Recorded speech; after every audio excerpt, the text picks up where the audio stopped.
everyone, I'm Danny. And I'm John, behind the camera. And this is our Charm Midlife. I'm going to be talking about a show that I watched and John did not, so he's going to be behind the camera. So instead of me sitting there looking dumb, I'm behind the camera. I'm over here looking dumb, but they can't see me. Yeah. So this week, I'm going to talk about the show called Laid, L-A-I-D, on Peacock. This just came out last week. There are 8 episodes. The episodes were a half hour each. I literally watched this all yesterday in one day. The write-up goes, it makes no sense. Men in love are dying in unusual ways for the same woman who must come to terms with her complicated past. It's not really how it goes, but anyway. Well, it's technically what goes on, but it's not connected like that.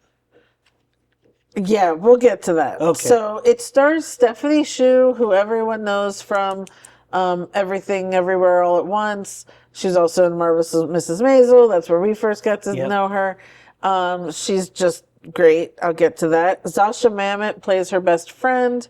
And Michael Angelano, he's probably the other somewhat biggest name that people know of. He was Jack McFarlane's son in Will and Grace. Oh, okay. That's where I knew him from. I didn't watch it, but I did walk through and see some scenes, and I'm like, I know that guy, but I had no idea. Yeah.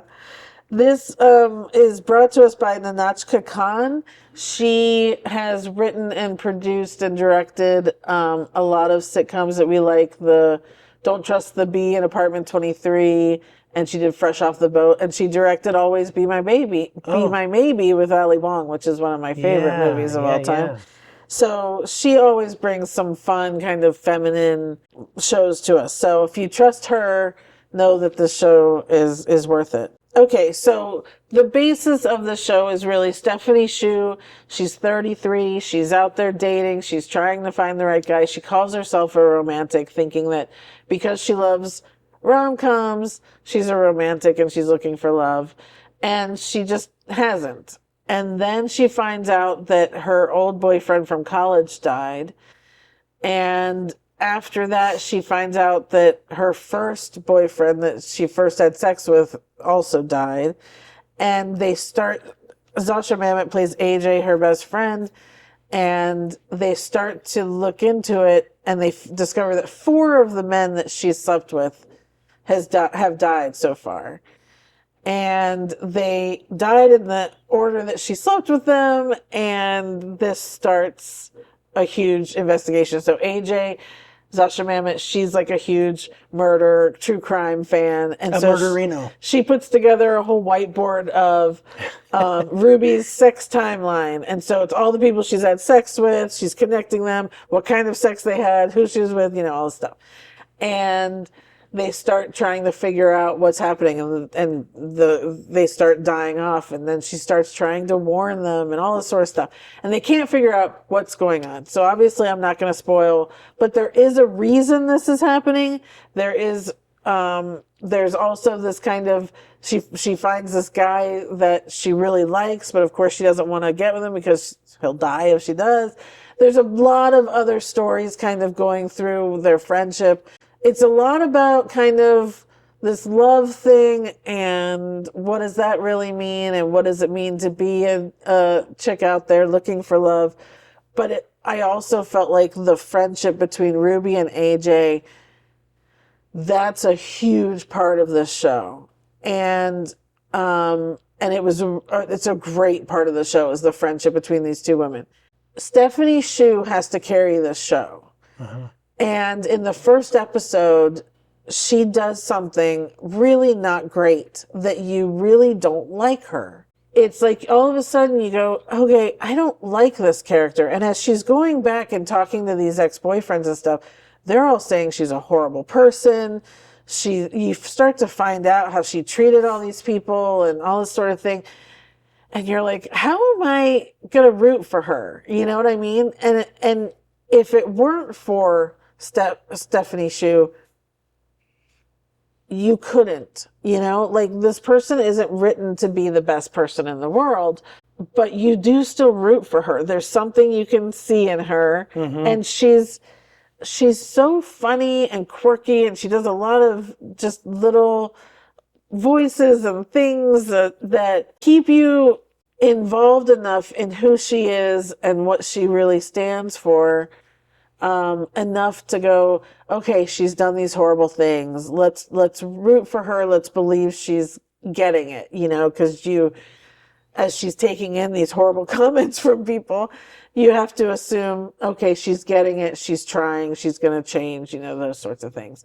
And that's hard to do. It's hard to be the protagonist, but kind of also the antagonist as well. Yeah. And how are we going to follow through with her through all 8 episodes if we don't like her? And so it's up to this actor to really keep us pulled in, and she does a great job. She's really I really like her so much. Oh, that's good. I really like her a lot. I mean, that's the same thing as Shrinking, right? The first episode of Shrinking. Yeah. There's all kinds of opportunities to not like Jason Segel's Right. character, but because it's Jason Segel, He does, He but has- also in episode 2, he's turned it around already. yeah, This one where she takes longer. it's a long kind of whole 8 episodes almost of still, which is normal, right? I'm not saying she's really a bad person. She makes some really bad mistakes. Doesn't mean she's a bad person. Right. She's a human. Yeah. She's flawed, Yeah. and maybe just hasn't been face to face with her flaws before. And now she is. And so the premise obviously sounds crazy. How are all these men that she slept with dying and blah, blah, blah. But it's interesting. It's fun. It's funny. It's a good relationship story. Like I said, friendship and otherwise. And I really enjoyed it. I would give this an 8. Oh, wow. Okay. There is I don't know if there's going to be a second season, but cliffhanger for a second season that they better give us, because we find out what was going on, but then it turns out we really didn't know what was going on. So we really need a second season to figure out what's happening. Do you want a second Yes. season? Okay. Yes. I would really like It's a good second enough season. that it warrants a second Absolutely. season. Okay. Yeah. Yeah. Good. So I give it an 8. Like I said, 8 episodes. It's about 4 hours of viewing. You can just get through the whole thing and enjoy it, because let's face it, there's not much on right now. So Yeah. not that means this is just like, oh, just watch it because there's nothing on. It's good and fun, and so it's worth it. Okay. For sure. Yeah. So Okay. that's Laid on Peacock. If you've watched it, please comment below. Let me know what you think. If you haven't subscribed, please subscribe. We have lots more reviews and other things coming up on the channel, especially in the new year. And that's it. So thank you guys for watching. I really appreciate it. And we will see you next time. Bye, everybody. Bye.